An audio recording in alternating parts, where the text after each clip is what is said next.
Stay tuned for Butler on Business, coming up next on the Liberty Express. Welcome back, and joining us now is Michael Reagan. Michael is the son of my favorite president, Ronald Wilson Reagan. Michael, it's an honor to have you on the show, guy. It's good to be with you, but I need to remind people, I also had a mother. It's interesting, when I was growing up. Well, I was Jane Wyman's son, up until my father gave that speech for Barry Goldwater in 1964 and got into politics. Up until then, everybody knew me as Jane Wyman's kid.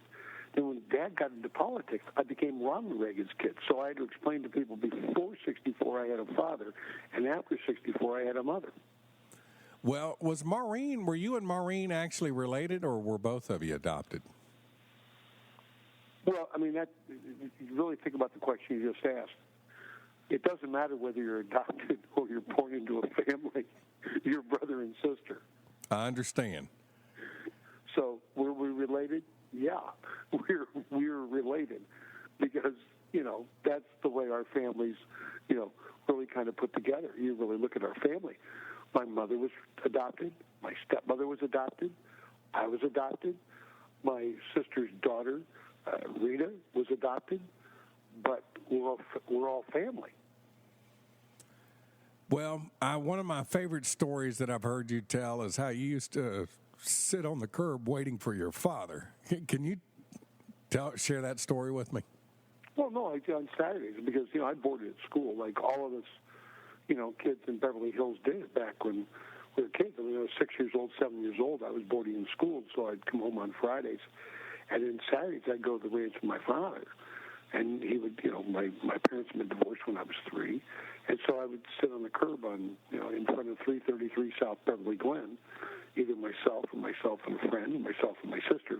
And we'd sit there on Saturday morning waiting for Dad to come around the corner on Sunset Boulevard and turn south on Beverly Glen and come down and pick us up to take us out for the ranch for the day. And we'd be at the ranch for the day and riding horses, and later on in life, chopping wood, and we were swimming and doing all kinds of things. That was our time with our father on the weekend, which was Saturday, which was really kind of neat, something we always look forward to when Maureen and I came out of school on Friday afternoons.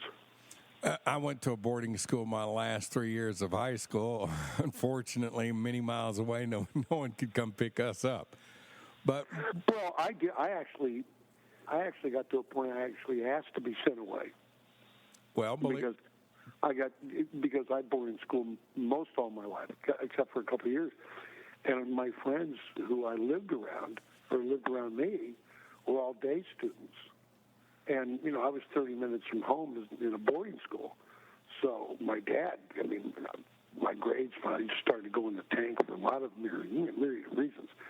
And my father said, "How can we do better here?" I said, "Send me out of state. Send me someplace I know I can't come home at night, and I'll turn it around." And so he sent me to Arizona, and I finished out high school in Arizona, ended up the high school, football player of the year in Scottsdale and Phoenix, Arizona in 1963, graduated National Honor Society, was recruited by Arizona State.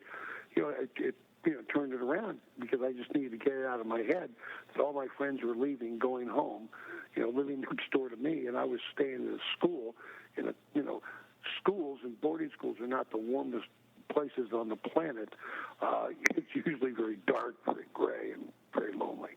It's coincidental that you say you asked to go. I actually asked to go as well. I had spent a weekend with a buddy of mine who'd gone off to a military academy, and he was describing how horrible it was, and I was thinking, that sounds just like what I needed. And I came home and asked my mom and my dad, "Hey, can I go to a military academy?" And of course, well, you needed therapy. Well, I don't know. I went to a military academy. We referred to it as St. John's Miniature Alcatraz.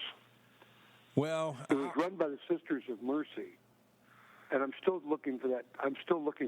That nun that has mercy. And I went from the Sisters of Mercy to the Jesuit priests in high school. So, God was just having fun with me. Well, when you were in high school, where was your father in his career?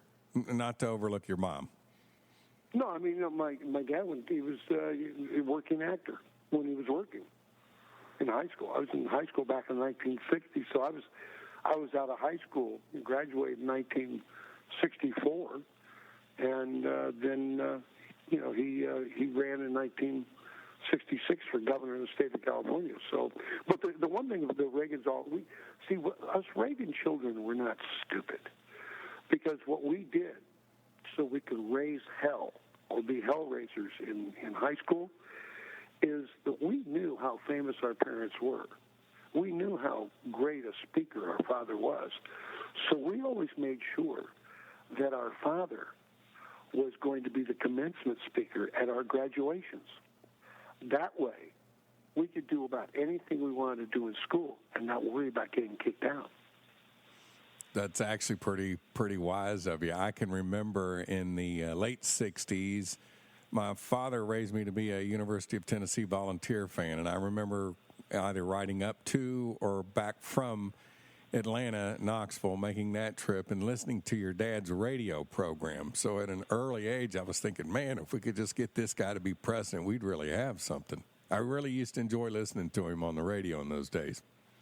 Oh, yeah. Well, he was raised on radio in Quad Cities, Illinois, and also in Iowa with WHO, and used to do the Cubby games and all that kind of stuff before he came out to Hollywood. Well, what was it like having a father who was the first governor and then president of the United States, and one that was so popular as president? Well, there's good and bad with everything. It's not easy being green. Ask Bob Hope's kids how it is to be Bob Hope's kids. Ask Bing Crosby's kids how it is to be Bing Crosby's kids. Kids and politicians and actors are looking for the same thing. They're looking for the limelight. I mean, and so, you're raised, and it seems. I'll give you an example. As I told you, I was the high school football player of the year in Arizona in 1963, recruited by Frank Cush at Arizona State. Frank Cush called my father and asked my dad, he'd like to talk to him about offering me a scholarship to play football at Arizona State in 1964.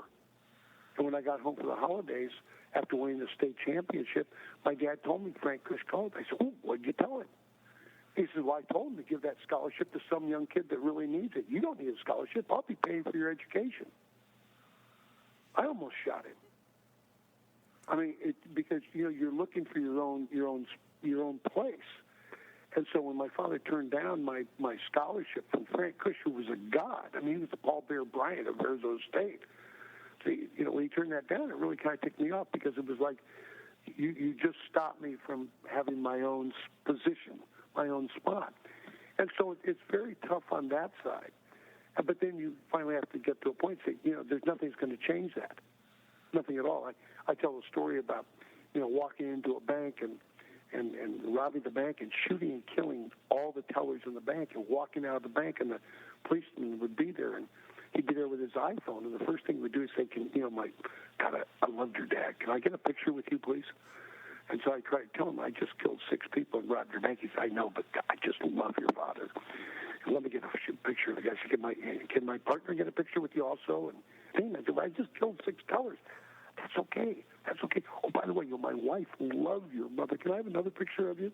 I mean, that's kind of the life you live. And you just got to say, okay, I've got to start dealing with it and say, that's how people are going to see me, because most people in America don't live in reality. They live in perception. So whatever they perceive, like the perception, Bing Crosby was a great guy. He was a terrible guy. I mean, 2 of his kids committed suicide. One always tried to commit suicide. Gary never quite followed through with it. It's very tough being raised in that environment. It's good to a point. You get a lot of perks. But the other side of it, you never get. It's hard to find yourself. I can really admire you even more, knowing that you wanted to make your own way. I have 2 different friends that I can think of whose families are of means, and they have siblings. And my friends actually chose not to go into the family business, but to try to make their own way. And they watched their other siblings actually go through the family business, and So I understand what you're talking about, because when I've had the conversations, well, why don't you follow your brother here and just go work for your dad's business, and they don't want to do that. They want because you want again, when you have somebody famous and mayor of the town, sheriff of a town, and what have you, a preacher's kid. Look at preacher's kids, what they go through, and it's like if you get a job, and people still get on me. Well, the only reason you're able to even do a radio show was because your father was Ronald Reagan. I did a radio show for 26 years. You don't keep on doing a show for 26 years if the only thing you have to offer is your father was Ronald Reagan. But that's what people do. And so it's very, very tough. Or you don't need a job. My own kids go through it. Well, why do you need a job? Didn't your parents are dead? Didn't they leave you everything? No, my parents actually, my mother left most everything to the church, and my dad left most everything to his foundation that takes care of the library. They raised us to do it on your own. But in fact, the public doesn't see that. They don't want to buy into that. Somebody called me on a radio show one day and said, you shouldn't be talking. You were born with a silver spoon in your mouth. And I said, I'm offended by that. It was a golden spoon. Yeah. Well, I guess then you'll go through life and in your tombstone will read Ronald Reagan's son. I mean, I can understand where you're coming from. Yeah, I mean, I love going out and telling stories, and I do that because because he has a great, great legacy. But I look at the world today, and I got to be honest with you, I think if Ronald Reagan were alive today, the Republican Party wouldn't even nominate him. No, in fact, that maneuver they made in their Tampa convention, I had commented to Jim, today, if those rules were in place, we would not have gotten President Reagan. No, you wouldn't have gotten him. And when I go out and speak to Republican groups, which I do quite a bit, and so on, I said, wait a minute. Let me just ask you a question. If you wanted Ronald Reagan to come back and run, remember, you wouldn't know him as president. You would only know him as governor. So now put him on the stage last year with the others that were debating. Who on that stage would have attacked him for raising taxes when he was governor? Who on that stage would have attacked him for signing an abortion bill when he was governor? Who on that stage would have attacked him for signing no-fault divorce when he was governor?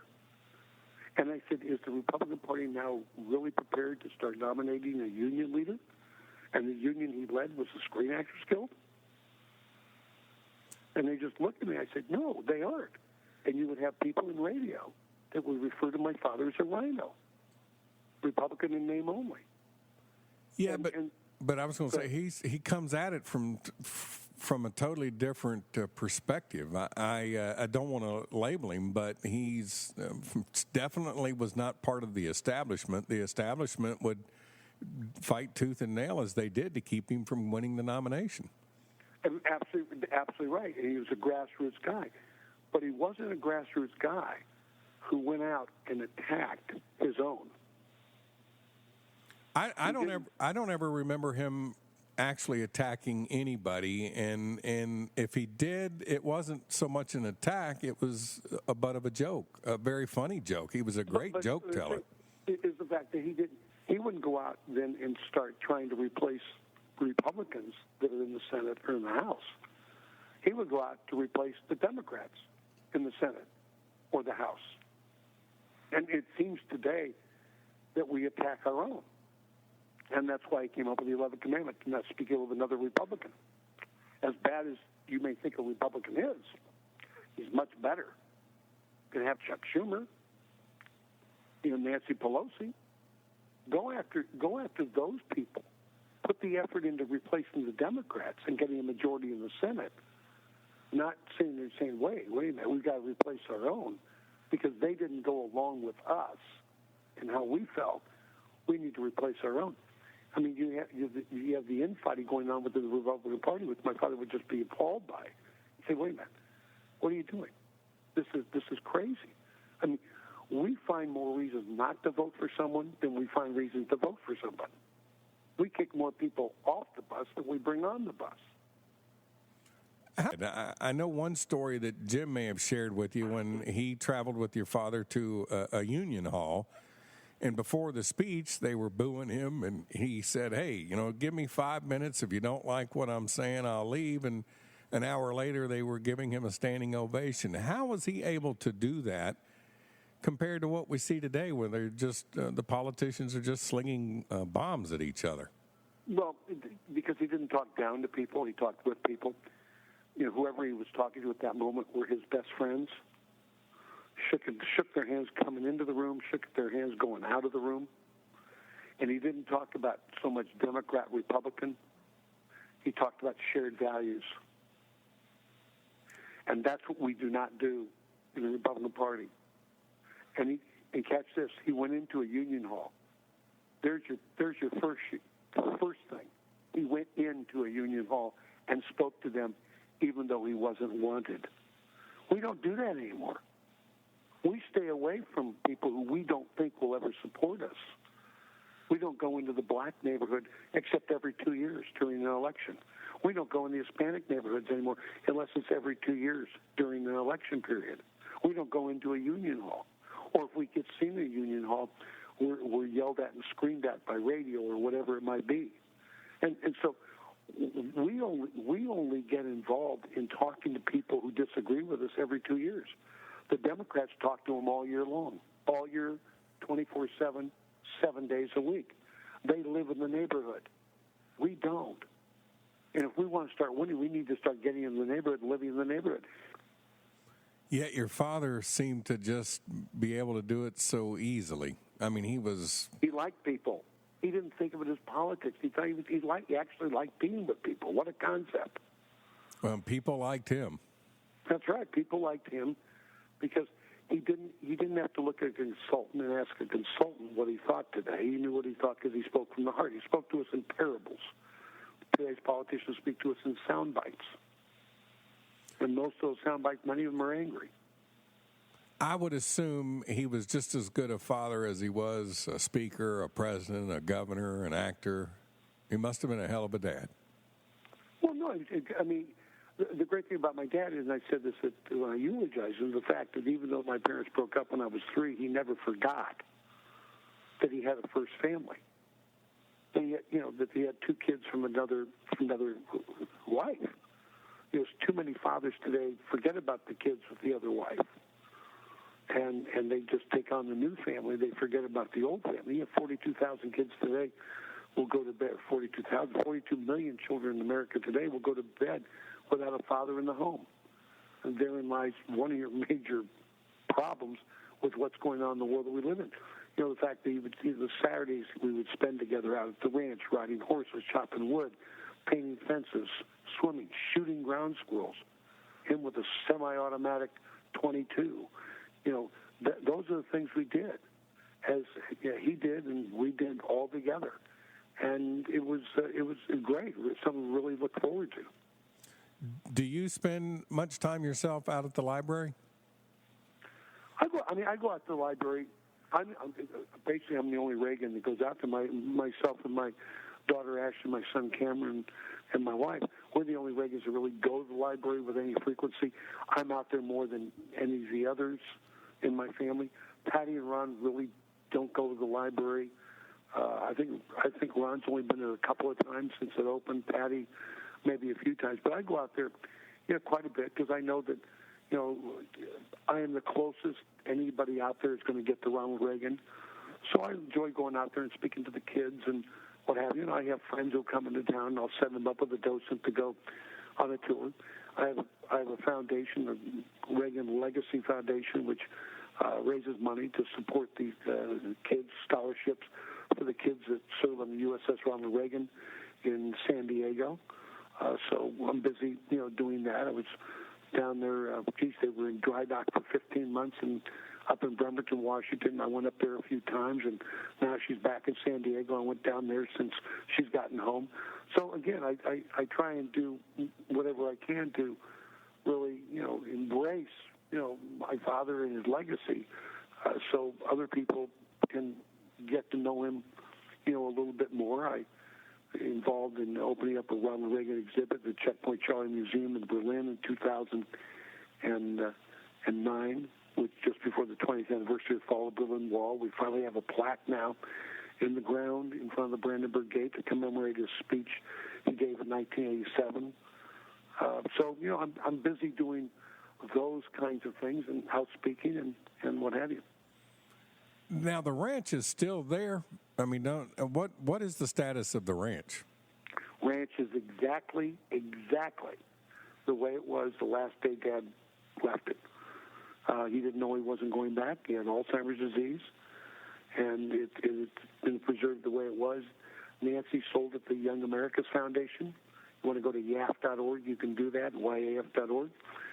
They bought it, used it as one thing, a fundraising tool for Young America's Foundation, which is a helpmate, if you will, to young high school and college kids throughout the country. They have YAF programs on different campuses. They put on, I just spoke about a week ago up in Santa Barbara at the Ranch Center in Santa Barbara, opening up the high school conference up there. They had about 75 kids from high schools there, and then they do college programs back in Washington and in Santa Barbara at the Ranch Center, and then they go up to the ranch and tour the ranch and see it and what have you. And the Young America's Foundation, who bought it from Nancy, she needed to sell it to have the money to take care of Dad with Alzheimer's and keep him at home. They have done a great job preserving it and a great job of really showing young people the humility and the humbleness of my father and teaching them conservative values through the eyes of Ronald Reagan. Hey, to answer the question you asked me when I was last at the ranch, I can remember because it was the Tennessee-UCLA game out there in the Rose Bowl, and it was in 2008. Okay. And I was out there with my son. We got the jackets, the picture, and, at Air Force One. We had a great time. I hated to leave. Oh, yeah. Air Force One is great. All the kids love it. A kid can go through the whole library and what have you. You ask them at the end of the day, what you like the best? They all say Air Force One. Well, I enjoyed Air Force One. I enjoyed the video clips. What was really good is, with your dad, I was alive for all of that. When you see some of those other ones, you weren't even born, you don't have a clue, but, I was alive and I remembered all of those things. So, I enjoyed the video clips, the replica of the Oval Office, enjoyed seeing the tomb, and the view is spectacular. Well, it's interesting that land was originally donated, about 100 acres up there. But all my father's homes, basically all of his homes in Los Angeles, have all been on the top of the hill with a view to the ocean. So that's what's significant about that piece of property, because his view is out to the ocean.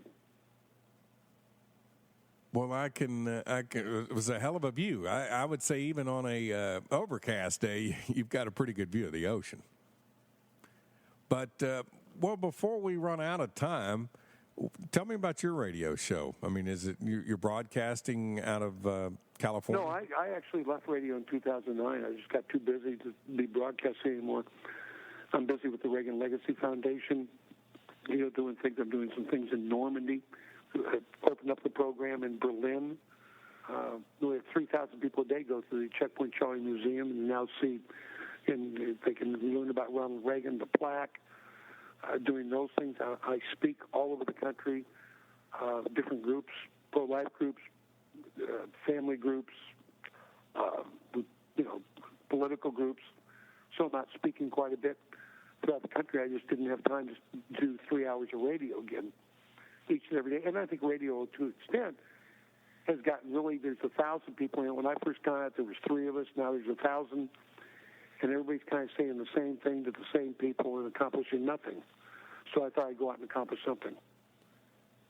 What do you think will become of the Republican Party with this faction, this internal strife that we're seeing now? Do you think they can get over that? Oh, they'll get over it at some point. They're going to have to get over it. But they've got to come up. They've got to come up with a reason for people to vote for them instead of voting against the other guy. Vote for them. So they need a message, and they need a messenger. They lack message. They lack messenger. But what's happened is they've really allowed, they've allowed talk radio to become their spokesperson. They need to have their own message, who they are, where they're going. They need to start building up youth in this party, and moving people forward, and really grabbing the grassroots, and getting back to what Ronald Reagan was really all about. Do you see anybody out there that has the ability to pull it off the way your dad did? I think the most qualified. Well, it's hard to you put somebody up against my father, they're always going to fail. Like putting people up against George Washington, Abraham Lincoln. You have your stalwarts, you have your icons. As I said, Ronald Reagan probably wouldn't get nominated today. John F. Kennedy wouldn't get nominated today in the Democrat Party. You got to find your own level of leadership. I think we're better as a party when we nominate executives who came from the governorships. We're not electing priests and pastors and ministers. We're electing presidents. That's what we're doing.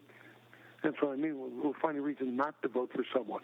Well, Michael, you've been most generous with your time, and I really appreciate you calling me today, and it's been an honor for me and my listeners to have you on. Well, it's been great being with you. Thank you. Well, and one of these days I will be back out. I've got a former business partner of mine that lives in Southern California, and I fully intend to go back up there to the ranch because I really enjoyed my first time, and maybe I'll run into you out there. You never know. Hey, well, we've been speaking with Michael Reagan. He is the son of former President Ronald Wilson Reagan and Jane Wyman. How's that? That's good. All right, Michael, hey, I appreciate your time, buddy. Bye-bye. All right, you too.